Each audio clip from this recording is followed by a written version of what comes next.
Welcome back my channel CTET group में आप लोगों का स्वागत है। आज की वीडियो में हम लोग सीटेट 2021 यानी 31 जनवरी का जो पेपर हुआ था उसको पूरा देखेंगे विद व्याख्या। इसमें हम लोग सीडीपी या बाल विकास एवं शिक्षा शास्त्र वाला पार्ट देखेंगे। ये पेपर सेकेंड है, इसमें 30 नंबर पूछे जाते हैं। तो आइए पहला क्वेश्चन देखते हैं। निर्देश निम्नलिखित प्रश्नों के उत्तर देने के लिए सही सबसे उपयुक्त विकल्प चुनिए। तो पहला क्वेश्चन है, बाल्यावस्था की अवधि में विकास धीमी गति से होता है एवं उसे मापा नहीं जा सकता है। तो विकास को मापा भी जा सकता है, धीमी गति से नहीं, घटता बढ़ता रहता, तो ये रॉन्ग है। बहुस्तरीय और मिश्रित होता है, ये सही है। में केवल परिमाणात्मक परिवर्तन होते हैं, ये भी गलत है, इसमें केवल लगा दिया। अनियमित एवं असंबद्ध होता है, अनियमित नहीं होता, ये भी गलत है। आप लोग इसे ऐसे भी करेक्ट कर सकते हैं, जो गलत आंसर उसे आप लोग कट करते जाइए, जो फिर एक बचेगा वो सही हो जाएगा। तो इसका जो राइट आंसर है सेकेंड इसका राइट आंसर है। नेक्स्ट क्वेश्चन देखिए आप लोग, निकट विकास का क्षेत्र क्या है। तो सबसे पहले आप लोगों को पता होना चाहिए निकट विकास का क्षेत्र ये दिया किसने है, ये लियो वाइगोस्की जी ने दिया है। इसे एक नाम से और जानते हैं, जब आप लोगों को हिंदी ना समझ में तो इसका इंग्लिश वर्जन देख लीजिए, जोन ऑफ प्रॉक्सिमल डेवलपमेंट। इसको जेडपीडी के नाम से भी जानते हैं। ओके, तो बच्चों के वर्तमान स्तर पर स्वतंत्र प्रदर्शन और वयस्क व अधिक कौशल वाले समकक्षियों की सहायता से बच्चों द्वारा उपार्जित किए जाने वाले प्रदर्शन के मध्य का क्षेत्र है। विभिन्न प्रकार के कार्यों की अपनी आयु के अनुसार बच्चों को करने चाहिए, परंतु वह नहीं कर सकती हैं। वह प्रक्रिया जिसमें शुरू में विभिन्न समझ वाले दो व्यक्ति समान समझ पर पहुंचते हैं, वह प्रक्रिया जिसमें बच्चे समाज के वयस्क सदस्यों द्वारा निर्धारित विधि से कार्य करते हैं। तो इसका जो राइट आंसर है फर्स्ट इसका राइट आंसर है। बच्चों के वर्तमान स्तर पर स्वतंत्र प्रदर्शन और वयस्क व अधिक कौशल वाले समकक्षियों की सहायता से बच्चों द्वारा उपार्जित किए जाने वाले प्रदर्शन के मध्य का क्षेत्र है। ओके, तो इसका फर्स्ट राइट आंसर, बाकी ये तीन रॉन्ग हैं। आइए नेक्स्ट क्वेश्चन देखते हैं। क्वेश्चन नंबर 3, जीन पियाजे के अनुसार बच्चे अमूर्त संक्रियात्मक अवस्था में। तो सबसे पहले आप लोगों को पता होना चाहिए जो जीन पियाजे थे इन्होंने कितनी अवस्थाएं बताई, इन्होंने 4 अवस्थाएं बताई हैं। तो इनकी चार अवस्थाएं हैं कौन कौन सी। तो सबसे पहली अवस्था जो है संवेदी गामक अवस्था, दूसरी है पूर्व संक्रियात्मक अवस्था, ये 2 से 7 वर्ष तक की है। मूर्त संक्रियात्मक अवस्था ये 7 से 11 वर्ष तक की है। अमूर्त संक्रियात्मक अवस्था, इसमें अमूर्त संक्रियात्मक अवस्था ही पूछा है। तो इसकी जो आयु होती है 11 से 14 वर्ष मानी जाती है। तो इसके आंसर देखिए आप लोग, परिकल्पित निगमनात्मक तर्क और प्रतिज्ञाप्त चिंतन करने में समर्थ हैं, केंद्रीकरण और अतिक्रमणीय सोच से आबद्ध हैं, संरक्षण, वर्गीकरण व श्रेणीबद्धता करने में सक्षम नहीं हैं, प्रतीकात्मक और सांकेतिक खेलों में भाग लेना प्रारंभ करते हैं, भी गलत है। तो इसका जो राइट आंसर है फर्स्ट इसका राइट आंसर, यानी परिकल्पित निगमनात्मक तर्क और प्रतिज्ञाप्त चिंतन करने में समर्थ हैं, क्योंकि ये जो बच्चे थोड़ा बड़े हो जाते हैं ये चिंतन करने में समर्थ हो जाते हैं। तो इसका जो राइट आंसर फर्स्ट है। नेक्स्ट क्वेश्चन देखिए आप लोग, लॉरेंस कोहलवर्ग की नैतिक विकास के सिद्धांत के अनुसार व्यक्ति किस अवस्था में जब वह स्वयं करता है कि वर्तमान सामाजिक प्रणाली को सक्रियतापूर्वक बनाए रखने में धनात्मक मानवीय संबंध और सामाजिक वर्ग सुरक्षित करता है। तो इसका पहला आंसर देखिए, दंड और आज्ञापालन अभिविन्यास, सामाजिक क्रम व्यवस्था अभिविन्यास, यांत्रिक उद्देश्य अभिविन्यास, सार्वभौमिक नैतिक सिद्धांत अभिविन्यास। तो दंड आज्ञा पालन ये गलत है, दंड किसी को नहीं देना चाहिए। यांत्रिकी ये भी गलत है। सार्वभौमिक ये भी गलत है। तो इसका जो राइट आंसर सेकेंड इसका राइट आंसर है। सामाजिक क्रम व्यवस्था अभिविन्यास ये लॉरेंस कोहल वर्ग के नैतिक विकास के सिद्धांत के अनुसार व्यक्ति की अवस्था है। ओके, इसका सेकेंड राइट आंसर है। नेक्स्ट क्वेश्चन देखिए, ये यदि आप लोगों को समझ में आ रहा तो इसे लाइक एंड शेयर करिए। नेक्स्ट वीडियो, हावर्ड गार्डनर के बहुबुद्धि सिद्धांत के अनुसार निम्नलिखित में से कौन सा जोड़ा बुद्धि के प्रकार और अंत स्थित अनुपालन संभावना के अनुसार सही है। तो हावर्ड गार्डनर जो थे, इन्होंने बुद्धि 8 प्रकार की बताई थी। सबसे पहले बुद्धि 8 प्रकार की, जो 8 प्रकार की बताई थी, ये 1983 में बताई थी। 1900 यानी 88 में, और 83 में 7 प्रकार की बुद्धि थी। फिर इसमें चेंज हुआ थोड़ा, एनसीईआरटी की बुक में जो आया वो बुद्धि 2000 में 9 प्रकार की आ गई। तो इनकी कौन कौन सी बुद्धि थी? स्थानिक बुद्धि। अब स्थानिक बुद्धि में कौन आता है? सबसे पहले स्थानिक है, फिर अंतरावैयक्तिक है, भाषिक है, शारीरिक गतिक संवेदना है, अंतः स्थित अनुपालन संभावना। इसमें मतलब आपको जोड़ना है कि कौन सा किसका है। ओके, तो जो स्थानिक बुद्धि है, इसमें कौन सी बुद्धि आती? स्थानिक बुद्धि में मूर्तिकार आते, चित्रकार आते, ये स्थानिक बुद्धि कही जाती है। और अंतरावैयक्तिक में नेता आते हैं, अंतरावैयक्तिक में नेता आते हैं, सामाजिक कार्यकर्ता आते हैं। और जो भाषिक बुद्धि है, भाषिक बुद्धि में कौन से आते हैं? भाषिक बुद्धि में वकील आते, कवि आते, पत्रकार होती, इनमें भाषिक बुद्धि होती है। और शारीरिक गतिक संवेदना, इनमें खिलाड़ी आते हैं। तो इसका जो राइट आंसर है फोर्थ इसका राइट आंसर है, यानी शारीरिक गतिक संवेदनाएं खिलाड़ी में पाई जाती है, ये बुद्धि का प्रकार। नेक्स्ट क्वेश्चन देखिए आप लोग, लियो वाइगोस्की के अनुसार बच्चों के संज्ञानात्मक विकास में भाषा की एक महत्वपूर्ण भूमिका है। बच्चे भाषा अधिग्रहण यंत्र द्वारा भाषा सीखते हैं। बच्चों का संज्ञानात्मक विकास चरणों में होता है। स्कीमा के परिपक्वता से बच्चों में संज्ञानात्मक विकास अग्रसर होता है। जो स्कीमा है इसे जीन पियाजे जी ने दिया था। तो इसका जो राइट आंसर है फर्स्ट इसका राइट आंसर है। बच्चों के संज्ञानात्मक विकास में भाषा की एक महत्वपूर्ण भूमिका होती है। जो संज्ञानात्मक विकास है इसमें बच्चों की एक महत्वपूर्ण भूमिका होती है। नेक्स्ट क्वेश्चन देखिए आप लोग, एक प्रगतिशील कक्षा में शिक्षण अधिगम प्रक्रिया के दौरान अधिगमकर्ताओं का मूल्यांकन बच्चों के अधिगम में सहायक नहीं है। ये जो नहीं है ये गलत है, सहायक है। बच्चों की अधिगम प्रक्रिया में रुकावट उत्पन्न करती है, ये भी गलत है, रुकावट नहीं उत्पन्न करती प्रगतिशील कक्षा में। अभिभावकों को प्रतिपुष्टि देने के प्रयोजन में बेहद सफल, कम सफल व असफल विद्यार्थियों को पहचानने में सहायक होता है, ये भी गलत है। बेहद महत्वपूर्ण है क्योंकि यह बच्चों की समझ की जानकारी देता है और अध्यापिका को अपने शिक्षा शास्त्र पर विचारने में सहायक होता है। तो इसका जो राइट आंसर है फोर्थ इसका राइट आंसर है। ओके, क्योंकि प्रगतिशील उसमें एक कक्षा में शिक्षा अधिगम प्रक्रिया के अधिगमकर्ताओं का जो मूल्यांकन है, जब मूल्यांकन करेंगे तभी तो पता चलेगा कि कौन सा बच्चा पढ़ने में अच्छा है, कौन इसमें किस चीज़, इस बच्चे में कौन सी कमी है, तो उसकी ज़रूरतों को पूरा किया जाना चाहिए।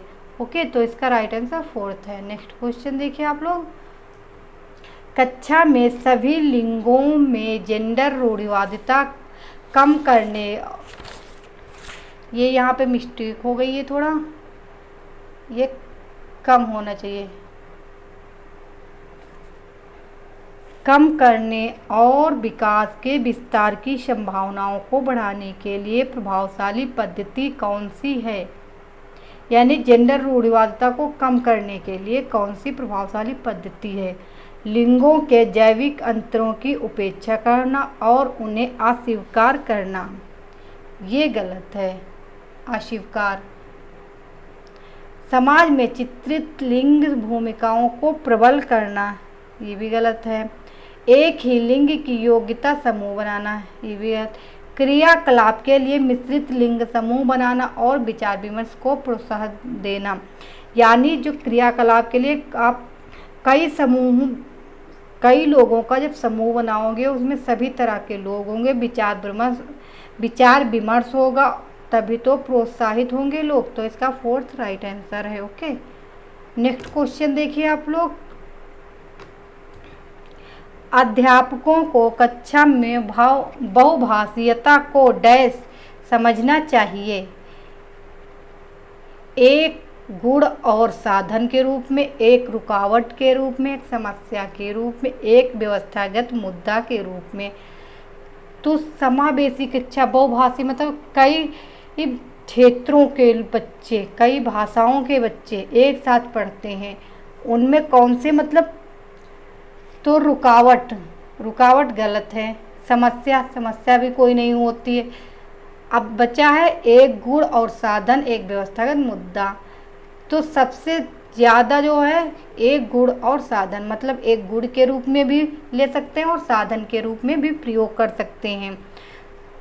तो इसका जो राइट आंसर, फर्स्ट इसका राइट आंसर, यानी अध्यापकों को कक्षा में बहुभाषीयता को एक गुण और साधन समझना चाहिए। ओके, नेक्स्ट क्वेश्चन देखिए आप लोग।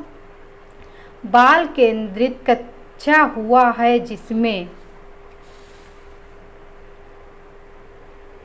बाल केंद्रित कक्षा हुआ, ये मिस्टेक है, प्रिंट मिस्टेक है। तो वह जिसमें अध्यापक केवल पाठ्य पुस्तकों को ज्ञान के स्रोत के लिए उपयोग करता है। केवल पाठ्य पुस्तक ही क्यों, वातावरण भी है, बाहरी वातावरण से भी जोड़ना है, तो ये रॉन्ग है। अध्यापक बच्चों को उनकी क्षमता के आधार पर वर्गीकृत, यानी उनकी क्षमता वर्गीकृत करना, ये भी गलत है। बच्चों के व्यवहार को निर्देशित करने के लिए अध्यापक पुरस्कार और दंड का प्रयोग करें, ये दंड जो आया है गलत, रॉन्ग है। अध्यापक लचीला है और प्रत्येक बच्चे की व्यक्तिगत आवश्यकताओं को पूरा करता है, फोर्थ इसका राइट आंसर है। ओके, यानी पॉजिटिव वर्ड पकड़ना है आप लोगों को। ये इसमें निगेटिव वर्ड, केवल देखिए निगेटिव है, ये उनकी क्षमता है वर्गीकृत करना, ये भी निगेटिव वर्ड है, दंड ये भी निगेटिव है। तो इसका जो राइट आंसर है, फोर्थ इसका राइट आंसर है। ओके, नेक्स्ट क्वेश्चन देखिए आप लोग। किस मनोवैज्ञानिक के अनुसार बच्चों के संज्ञानात्मक विकास में सांस्कृतिक उपकरण एक महत्वपूर्ण है? लियो वाइगोस्की, जीन पियाजे, अल्बर्ट बंडूरा, बीएफ स्किनर। इन चारों में से कौन सा राइट आंसर है? फर्स्ट इसका राइट आंसर है। जो लियो वाइगोस्की हैं उन्होंने बच्चों के संज्ञानात्मक विकास में सांस्कृतिक उपकरण का महत्वपूर्ण भूमिका निभाते हैं। ये जो लियो वाइगोस्की है सांस्कृतिक उपकरण का ही अधिक महत्व करते हैं। तो इसका नेक्स्ट क्वेश्चन देखिए आप लोग। आंशिक दृष्टि वाले विद्यार्थियों के लिए निम्नलिखित में से कौन सी अधिगम सामग्री उपयुक्त नहीं है? इसमें नहीं पूछा है। बड़े आकार में मुद्रित पुस्तकें, यानी जैसे जो आंशिक मतलब थोड़ा सा देख सकते हैं, तो ये तो सही है, वो थोड़ा थोड़ा उनको दिखाई देगा। त्रिविमीय नक्शे और चार्ट, ये भी सही है। बोलती पुस्तकें, स्पर्शी सूचना, जो बोलती पुस्तकें जब बोलेंगी तो उनको समझ में आ जाए, स्पर्श करने, जिसे ब्रेल लिपि बोलते हैं, ये भी सही है। यानी नहीं पूछा। छोटी मुद्रा वाली कार्यशीट, मतलब जो छोटे अक्षरों में लिखा होगा तो उनको दिखाई नहीं देगा, तो इसका फोर्थ राइट आंसर है। ओके, नेक्स्ट क्वेश्चन देखिए आप लोग।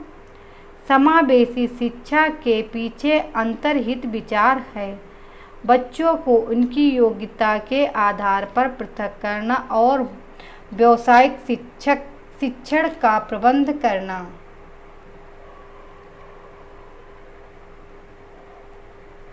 समावेशी जो शिक्षा है वो बच्चों को कभी भी अलग नहीं करती, पृथक मतलब उनको एक साथ पढ़ाने का ही बताती है।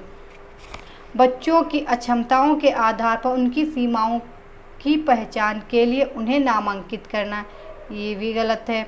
अलग अलग अक्षमताओं वाले बच्चों के लिए विशिष्ट शैक्षिक संस्थानों का प्रबंध करना है, ये भी गलत, क्योंकि अलग अलग बोला है अक्षमताओं वाले, मतलब कोई स्लो बच्चा है, कोई थोड़ा मंद बुद्धि है, कोई मतलब तेज, कोई सृजनात्मक बच्चा है। दार्शनिकता की सभी बच्चों को नियमित विद्यालय में समान शिक्षा पाने का अधिकार है, यानी समावेशी शिक्षा। तो इसका 4th राइट आंसर है। ओके, नेक्स्ट क्वेश्चन देखिए आप लोग। प्रतिभाशाली और सृजनात्मक बच्चों की आवश्यकताओं को किस प्रकार संबोधित किया जा सकता है?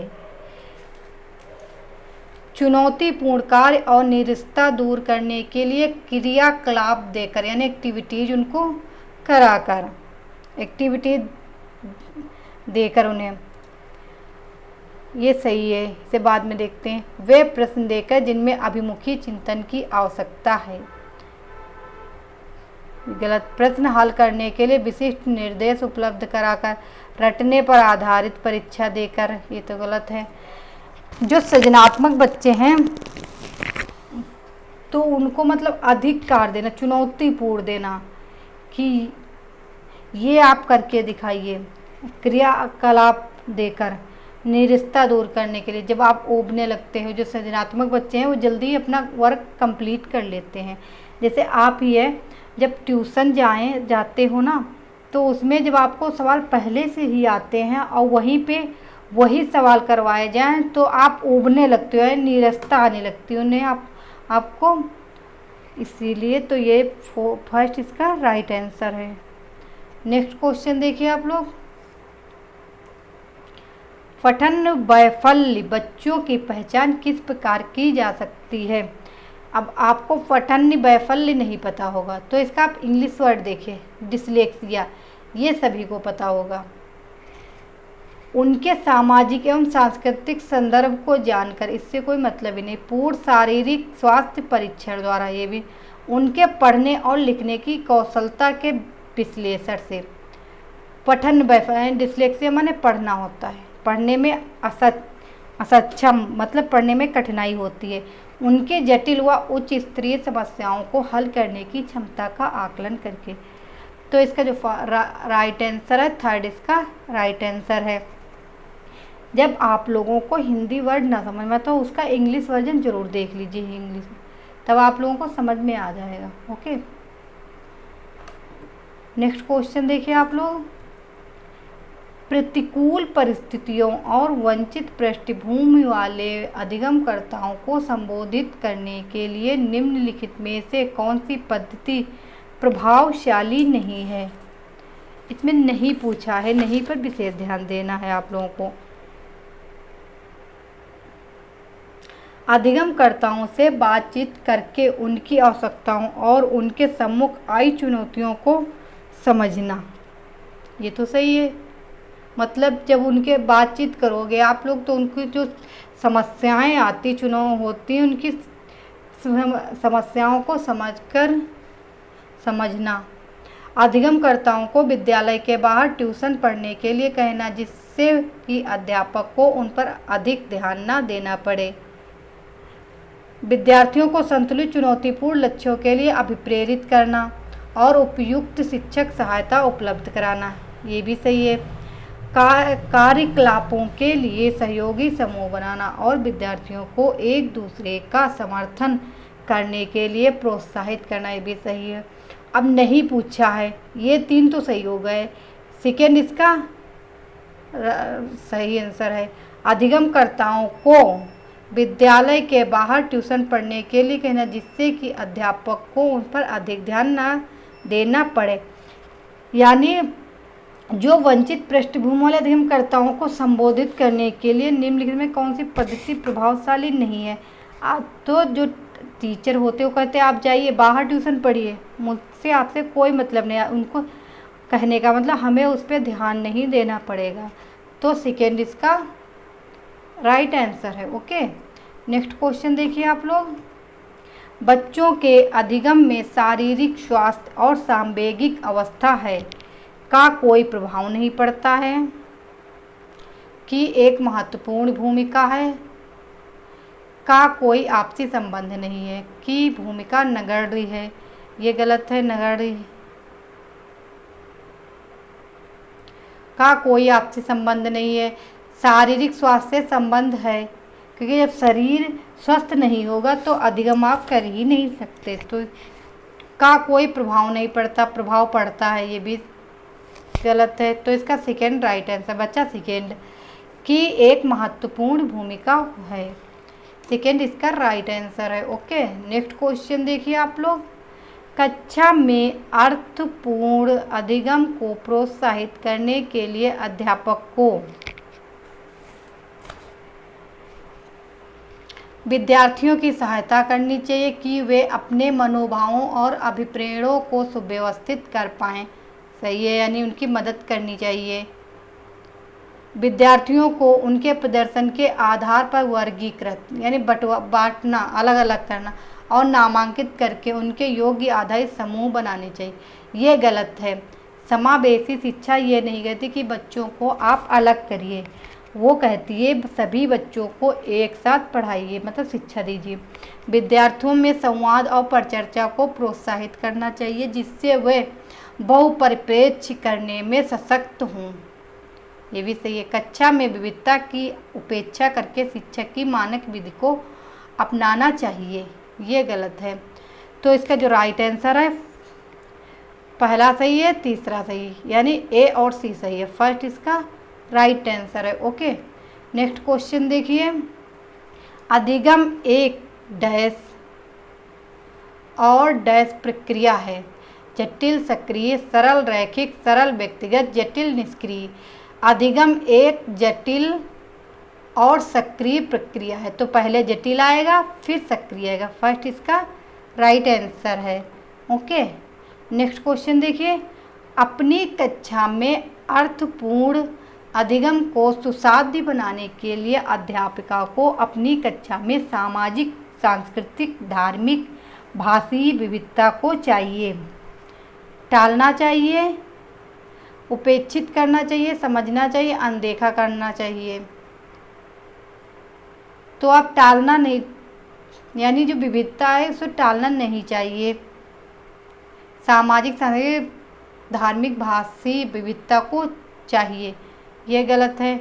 उपेक्षित करना चाहिए, ये भी गलत है। अनदेखा तो आप कर ही नहीं सकते। तो इसका समझना बचा। अभी इसका थर्ड राइट आंसर है, यानी समझना चाहिए। ओके, नेक्स्ट क्वेश्चन देखिए आप लोग। कक्षा में प्रभावशाली अधिगम के लिए वातावरण की रचना करनी चाहिए बजाय डैश वातावरण के सहयोगिक, प्रतिस्पर्धिक, सहयोगिक, भयावह, सुसाध्य, प्रतिस्पर्धिक, सुसाध्य। तो इसका जो राइट आंसर है फर्स्ट इसका राइट आंसर, यानी कक्षा में प्रभावशाली अधिगम के लिए वातावरण की रचना करनी चाहिए बजाय सहयोगिक, प्रतिस्पर्धक वातावरण के। फर्स्ट इसका राइट आंसर है। ओके, नेक्स्ट क्वेश्चन देखिए। यदि आपको क्लास अच्छी लग रही है तो लाइक भी करते रहिए आप लोग और सब्सक्राइब भी करिए। नेक्स्ट क्वेश्चन देखिए। निम्नलिखित में से कौन सा उदाहरण विद्यार्थियों को अधिगम के लिए अभिप्रेरित करने के लिए प्रभावशाली पद्धति है? पाठ उपलब्ध कराना, विशेषकर जब विद्यार्थी कोई नया कौशल सीख रहे हों। सीखने से ज़्यादा कार्य पूर्ण करने पर बल देना। वे कार्य देना जो बहुत सरल हों। प्रतियोगिताओं के लिए बहुत से अवसर उपलब्ध कराना, उत्पन्न कराना, मतलब अवसर तो सही है, लेकिन प्रभावशाली मतलब अधिक प्रभावशाली पूछा है। ये तो 2 कट गए, अब बच्चे ये 2, तो इसका जो फर्स्ट ज़्यादा मतलब असर वाला है तो इसका फर्स्ट राइट आंसर है, यानी टेम्परेरी हेल्प जिसे बोलते हैं, जो इसके फोल्डिंग यानी जो लेओ वाइगोस्की जी ने दी है टेम्परेरी हेल्प जिसे बोलते हैं, कि बच्चा साइकिल चला रहा है, उसके जो माता पिता या गार्जियन हैं जो भी, वो पीछे से पकड़े रहते हैं। जब तक बच्चा अपने खुद नहीं साइकिल चलाने लगता है तब तक वो लोग पकड़े रहते हैं, उसे टेम्परेरी हेल्प बोलते हैं। तो फर्स्ट इसका राइट आंसर है। ओके, नेक्स्ट क्वेश्चन आप लोग देखिए, बच्चों के चिंतन के विषय में निम्नलिखित में कौन सा कथन सही नहीं है? सही नहीं है पूछा है। बच्चे अपने आसपास के विविध घटनाओं के बारे में स्वयं अपने सिद्धांतों की रचना करते हैं। ये तो सही है, अपने आसपास की जितनी भी घटनाएं होती हैं वो स्वयं अपने रचनाएं करते हैं। प्रत्येक बच्चे प्रत्ययों को स्वयं नहीं सोच सकते, ये गलत है, सोच सकते हैं। और अध्यापकों की मूल भूमिका उन्हें जानकारी उपलब्ध कराना। बच्चे अपने आसपास की विविध घटनाओं के बारे में सक्रियतापूर्वक सोचते हैं और उनमें अन्वेषण यानी छानबीन की लालसा होती है। जो बच्चे होते हैं उनमें लालसा तो होती है कि ये कैसे हुआ, क्यों हुआ। बच्चे अपने आसपास की वस्तुओं को जानने के लिए जन्मजात जिज्ञासु होते हैं। ये भी सही है, जिज्ञासु होते हैं। अब नहीं पूछा तो इसका जो राइट आंसर है थर्ड इसका राइट आंसर है, यानी सॉरी इसका सेकेंड राइट आंसर है। प्रत्येक बच्चे को स्वयं नहीं सोच सकते, वो सोच सकते हैं और अध्यापक की मूल भूमिका उन्हें जानकारी उपलब्ध कराना है। तो सेकेंड इसका राइट आंसर है। ओके, नेक्स्ट क्वेश्चन देखिए, बच्चों का विद्यालय में असफल होना प्रस्तावित करता है कि वंचित पृष्ठभूमि वाले बच्चों में अधिगम का सामर्थ्य नहीं है। ये गलत है, क्योंकि बच्चे को कभी भी दोषी नहीं मान सकते। इसका दोषी विद्यालय हो सकता है लेकिन बच्चा नहीं हो सकता है। निर्दिष्ट करता है कि विद्यालय इन बच्चों की आवश्यकताओं और रुचियों की पूर्ति करने में समर्थ नहीं है। साबित करता है कि इन बच्चों में आनुवंशिक पैदाइशी कमियां हैं और इन्हें विद्यालय से निकाल देना चाहिए। बच्चे में कोई कमी नहीं मानी जा सकती है। सूचित करता है कि अभिभावकों में अपने बच्चों के अधिगम में सहायता करने का सामर्थ्य नहीं है। तो इसका जो राइट आंसर है सेकेंड इसका राइट आंसर। निर्दिष्ट करता है कि विद्यालय इन बच्चों की आवश्यकताओं और रुचियों की पूर्ति करने में समर्थ नहीं है। यानी जो बच्चा फेल होता है तो उसका स्कूल यानी विद्यालय जिम्मेदार होता है, ना कि बच्चा या अभिभावक जिम्मेदार होता है। आपकी व्यवस्था फेल होती है, ना कि बच्चा फेल होता। तो सेकेंड इसका राइट आंसर है। ओके, अगला क्वेश्चन, समूह में एक दूसरे को पढ़ाने और सहायता करने से बच्चे स्वयं की चिंतन प्रक्रिया पे आपेक्ष कर सकते हैं और संज्ञानात्मक क्रियाकलाप के उच्च स्तर पर पहुंच सकते हैं। सही है। अगला पॉइंट देखिए, बच्चों में भ्रांति उत्पन्न हो सकती है जो उनके अधिगम में हस्तक्षेप करते हैं। ये गलत। बच्चों का ध्यान भंग हो सकता है और यह प्रभावशाली शैक्षिक पद्धति नहीं है। ये भी गलत। बच्चों में प्रतिस्पर्धात्मक प्रवृत्ति उत्पन्न होती है जो कि अधिगम में विघ्न रुकावट पैदा करती है। ये भी गलत। विघ्न और रुकावट पैदा नहीं करती। तो इसका जो राइट आंसर है फर्स्ट इसका राइट आंसर है। बच्चे स्वयं की चिंतन प्रक्रिया पे आपेक्ष कर सकते हैं और संज्ञानात्मक क्रियाकलाप के उच्च स्तर पर पहुंच सकते हैं। फर्स्ट इसका राइट आंसर है। ओके, अगला क्वेश्चन देखिए, एक डैश कक्षा में अध्यापिका अपनी शिक्षा शास्त्र व आकलन की विधियों को विद्यार्थियों की व्यक्तिगत जरूरत के अनुसार परिवर्तित करती है। अब क्या परिवर्तित करती है? अध्यापक केंद्रित है, प्रगतिशील है, पाठ्य पुस्तक केंद्रित है, व्यवहारवादी है। जो एक कक्षा है वो अध्यापिका अपनी शिक्षा सातव आकलन की विधियों को विद्यार्थियों की व्यक्तिगत जरूरत के अनुसार परिवर्तित करती है। अध्यापक केंद्रित नहीं हो सकती, पाठ्य पुस्तक भी केंद्रित नहीं होती, व्यवहारवादी यानी प्रगतिशील, एक प्रगतिशील कक्षा में। तो सेकेंड इसका राइट आंसर है। ओके, नेक्स्ट क्वेश्चन देखिए आप लोग। विकास के विषय में निम्नलिखित में से कौन सा कथन सही है? बच्चों के विकास में बहुत सी सांस्कृतिक विविधताएं होती हैं। सही है, बहुत सारी विविधताएं होती हैं। संसार में सभी बच्चों का विकास एक ही क्रम में और सुनिश्चित समय से होता है। एक ही क्रम में नहीं होता, घटता बढ़ता रहता है। विकास सुरुचिपूर्ण सुव्यवस्थित समूह की अवस्थाओं में पूर्व निश्चित आनुवंशिक घटकों के कारण होता है। केवल आनुवंशिक नहीं, वातावरण को भी होता है, वातावरण आनुवंशिक प्लस वातावरण, तो ये भी गलत है। विकास एक सरल और एक दिशीय प्रक्रिया है, ये भी एक दिशीय नहीं, ये भी गलत है। तो इसका जो राइट आंसर है, फर्स्ट इसका राइट आंसर है। विकास के विषय में बच्चों के विकास में बहुत सी सांस्कृतिक विविधताएं होती हैं, ऐसी बहुत सी सांस्कृतिक विविधताएं होती हैं, तो इसका फर्स्ट राइट आंसर है। ओके, नेक्स्ट क्वेश्चन देखिए। निम्नलिखित में से मध्य बाल्यावस्था की अवधि का मुख्य प्रमाण चिन्ह कौन सा है? मतलब मुख्य प्रमाण चिन्ह पूछा है बाल्यावस्था में। प्रतीकात्मक खेल का उभरना, तर्क संगत विचारों का विकास जो कि प्राकृतिक रूप से मूर्त है, ये सही है। पेशी कौशल और समग्र शारीरिक वृद्धि का तेजी से विकास होता है। वैज्ञानिक तर्क और अमूर्त रूप से सोचने की क्षमता का विकास, तो इसका जो राइट आंसर है, सेकेंड इसका राइट आंसर है। ओके, ये सब जो मैं आप लोगों को आंसर बता रही हूँ, ये ऑफिशियल आंसर की से हैं, ना कि किसी बुक या गाइड से लिए गए हैं। ओके, नेक्स्ट क्वेश्चन देखिए। बच्चों के सामाजिकरण में विद्यालय डैश की कोई भूमिका नहीं है कि बहुत कम भूमिका है। सामाजिकरण में विद्यालय की भूमिका है बहुत कम, ये भी गलत है।